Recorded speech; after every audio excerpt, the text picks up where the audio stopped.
Oui, bonjour. Ici, ça va être une petite leçon pour expliquer, dans le fond, le choix d'un point de référence quand il vient le temps de calculer l'énergie potentielle gravitationnelle. Alors, c'est un peu basé sur le problème que vous aviez à la page 177, 1, 2, 3, que à la relecture, je vous dirais qu'il me semble qu'il manquait une marche, là. Il y avait un problème avec les marches parce que il parlait de trois marches, puis après, en tout cas. Là, je l'ai fait ici avec un autre escalier, mais avec les mêmes hauteurs de marche. Puis on va faire varier la différence, la référence, c'est-à-dire le point de référence, pour voir que dans le fond, l'énergie potentielle, quand on veut calculer la différence d'énergie gravitationnelle, ben, peu importe notre point de référence, ça va toujours être la même valeur. Alors, on va commencer notre problème. C'est qu'on a une balle initialement ici. Alors, initial.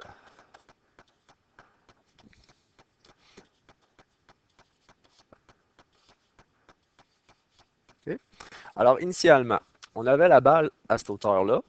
Puis, admettons que notre balle, on l'a fait tomber de deux marches. C'est sûr que dans le problème, je pense que c'était une marche, mais là, je vais la faire tomber de deux marches. Ça veut dire que la balle, elle va se ramasser ici au final, comme ça. Et là, mon point de référence, je décide que ma référence est au bas des marches ici. Alors, ma référence, mon point de référence est ici même. Et là, pour calculer nos énergies gravitationnelles, on fait tout le temps, on part tout le temps de notre référence ici qu'on a décidé de situer au bas de l'escalier. Alors, initialement, on est parti du point le plus haut et au final, on se ramasse au milieu de l'escalier. Alors, dans le fond, si on se fie à notre référence, c'est initialement notre hauteur.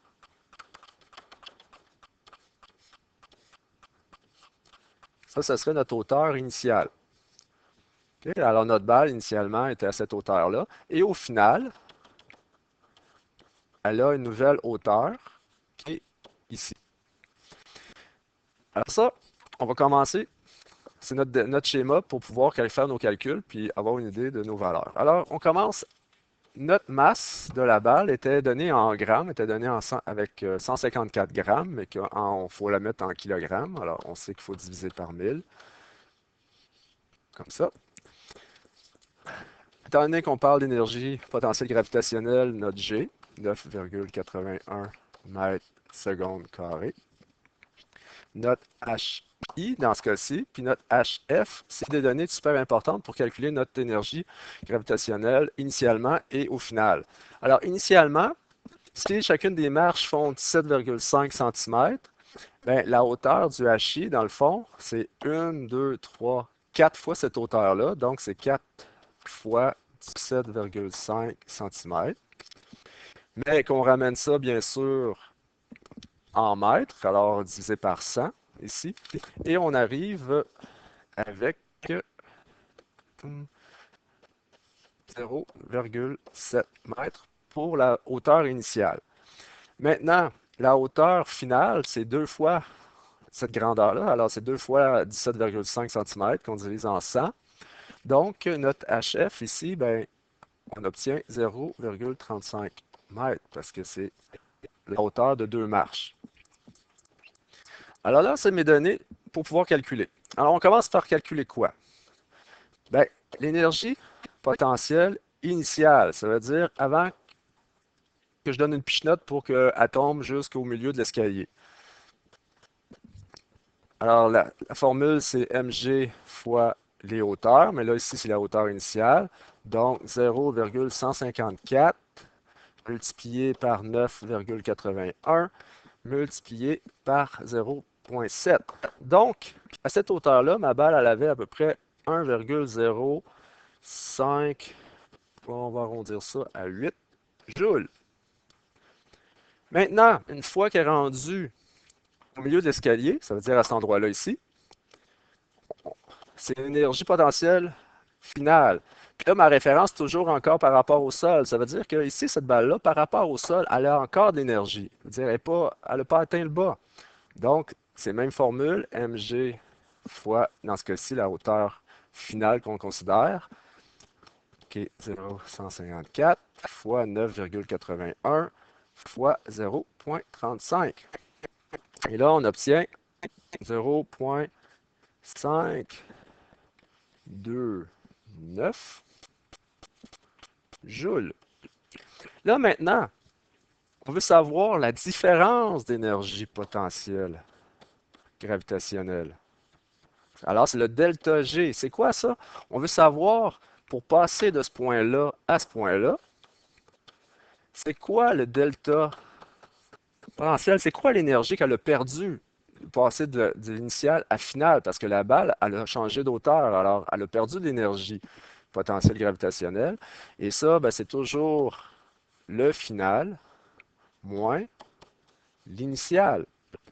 Et là, si on fait ces calculs-là, ben, c'est 0,529 moins 1,058 joules. Donc, la balle, elle a perdu 0,529 joules.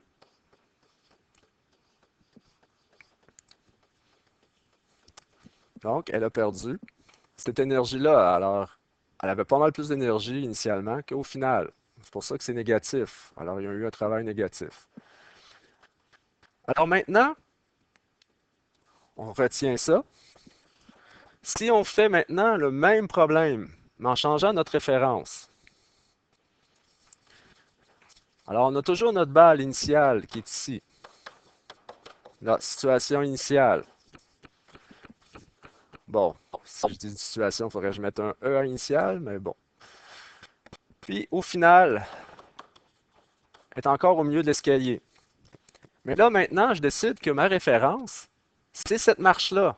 Alors, mon point de référence, c'est cette marche-là. Donc, initialement, ma hauteur, c'est celle-là ici, HI. Mais maintenant, ma hauteur finale, c'est quoi? Ben, c'est ici. Donc, HF est là. Donc, on sait tout de suite que c'est 0. Alors, si on transfère nos données, la balle a bien sûr pas changé de poids, de masse, excusez, parce que le poids, c'est selon la gravité. 9,81 mètres seconde carré, c'est mon G. Le HI maintenant, ben, c'est l'équivalent, cette hauteur-là, de 2 marches. Puis on sait que c'est 17,5 cm chacune des marches, donc on les additionne, on divise par 100 pour le mettre en mètres, alors c'est 0,35 mètres. Alors cette hauteur-là ici est 0,35 mètres. Et là, ma hauteur finale, si ma référence est la marche sur laquelle la balle a abouti, ben, c'est 0. Et encore une fois, on mesure, on calcule notre énergie potentielle gravitationnelle initiale, qui est toujours m fois g fois le hi. Mais là, on va tout de suite mettre les chiffres parce qu'on sait c'est quoi notre équation. Ma hauteur initiale, OK, parce que c'est mon initial avant que je donne ma pichenote dessus. Alors, quelle énergie elle avait? Alors, on calcule ça. Elle avait 0,529 joules. Tout de suite, on voit que ce n'est pas la même valeur que j'avais obtenue ici. On avait obtenu ici 1,5. Mais on a ça maintenant. Pourquoi? Parce que ma référence est beaucoup plus près de mon point initial. Alors, c'est sûr que par rapport à cette référence-là, ma balle elle a beaucoup moins d'énergie. Puis là, maintenant, mon EG final, je sais déjà que ça va donner 0, mais pour le prouver, on va faire avec les chiffres. La hauteur est 0 parce que c'est ici ma référence. Ça veut dire que ici, c'est comme au sol. Alors, 0. Là, maintenant, c'est quoi l'énergie qu'elle a perdue pour passer de ma position initiale à ma position finale? Donc, puis bon, là ici, j'emploie perdu, mais cette énergie-là s'est transformée en un autre type d'énergie. Il y a eu un travail. OK? Alors, il y a un transfert d'énergie. Alors ici, c'est au final, c'est 0 moins initial 529, donc moins 0,529 joules. Qu'est-ce qu'on remarque ici? C'est la même valeur qu'on avait calculée ici. Alors ça, c'est pour vous montrer, peu importe où tu situes ton point de référence, si ta balle part quand même du même endroit, elle arrive au même endroit final, peu importe le point de référence que tu utilises pour mesurer l'énergie potentielle gravitationnelle, la différence, c'est-à-dire le travail ou l'énergie qu'elle a perdue, va être toujours pareille. Pourquoi? Ben, parce que la différence entre celle-là et celle-là, c'est ça ici, c'est cette grandeur-là. Alors, la perte d'énergie, elle s'est faite sur cette grandeur-là ici. Puis si tu regardes ici, c'est la même delta EG. C'est la même quantité d'énergie qui s'est transformée en un autre type d'énergie qui a eu un travail. Alors, on pourrait refaire même l'exemple avec un autre point de référence. Pour ceux qui doutent toujours. Alors, on a toujours notre balle à notre position initiale qui va toujours, c'est sur celle du milieu comme ça. C'est-à-dire qu'on a fait tomber la balle encore au milieu de l'escalier. Et là, ma référence, je peux décider que c'est cette marche-là. Donc, ma référence, c'est cette marche-là. Donc, ici, ma hauteur, oups, j'ai un peu dépassé. Ma hauteur initiale est ici. La hauteur finale, dans ce cas-ci, c'est cette grandeur-là. Alors ça, c'est le H final. Donc maintenant, mon M est toujours 0,154 kg. Le G qui ne change jamais, à moins d'être rendu sur la Lune. Maintenant, le HI ici, c'est dans le fond 1, 2, 3 hauteurs de marche, qui me donne 5, 2, 5 mètres.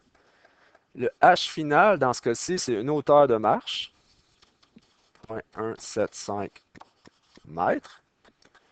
Et là, on calcule encore une fois le EGI, c'est-à-dire initialement, avant de donner la pichenote. Alors, il était à une hauteur de quoi? Ben là, c'était 0,154 fois 9,81. C'était à une hauteur de 0,525. C'est égal à 0,7931 joules. Puis, le final, c'est-à-dire quand elle arrive sur la marche du milieu. Alors, la masse, elle n'a pas changé, la gravité non plus.